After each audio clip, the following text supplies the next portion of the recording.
Alright, magandang buhay po sa ating lahat. Once again, this is your friendship Shermaine Fernandez for my nickname.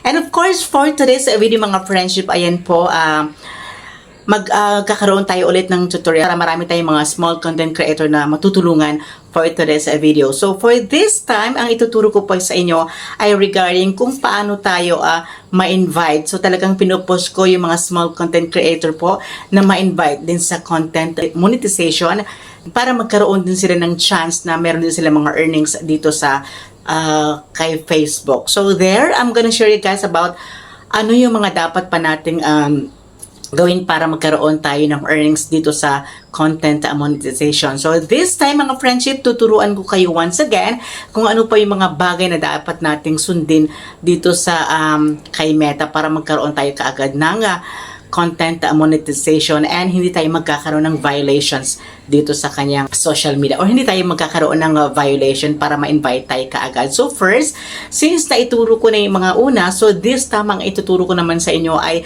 since or based in my experience, no? So ang gagawin po natin, kasi before I'm gonna share about my experience before, kasi ang ginagawa ko is every time na nagkakaroon or nilalagyan ko ng caption ay capital letters. So nalaman ko na hindi dapat capital letters ang ilalagay natin. So ang gagawin natin dyan ay para i-recommend ni Meta ang ating video sa wider audience. So ang gagawin po natin dyan is magagamit tayo ng small letters or kumbaga imimix lang po natin. Huwag tayo maglalagay ng mga caption na all capital letters.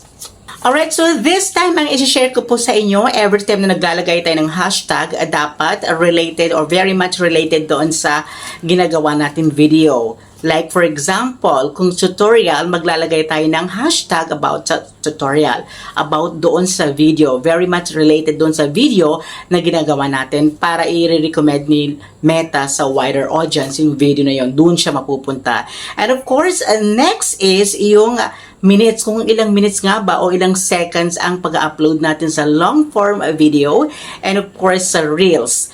No, pag sa Reels kasi, as much as possible, I suggest na mag-upload tayo ng 90 to 15 minutes ang i-upload natin. Yun ang pinaka-recommendable talaga o pinaka-required ni Meta. Kapag profile na ginagamit mo, I suggest ang gagamit mong picture ay photo ay yung talagang mukha po natin for jam. Okay, so syempre dito naman sa right time ng pag-upload ng ating videos, ng ating mga videos, dapat i-consider natin, titingnan natin, i-check muna natin dito sa ating Facebook kung ano yung pinakamaraming online. So that is the perfect way or the perfect time for you na mag-upload ng videos para maraming makakapanood. Like for example, 6 o'clock hanggang 9 or 10 o'clock in the evening po. Alright, I hope meron ka natutunan sa video na ito mga friendship. Please don't forget to share, comment, like, and of course follow para marami tayong matutulungan mga small content creator na nagsisimula pa lamang dito sa Facebook. Alright, once again, this is your friendship Shermaine Fernandez. Maraming salamat sa inyong panonood. Bye for now, and I'll see you in my next video. Bye-bye!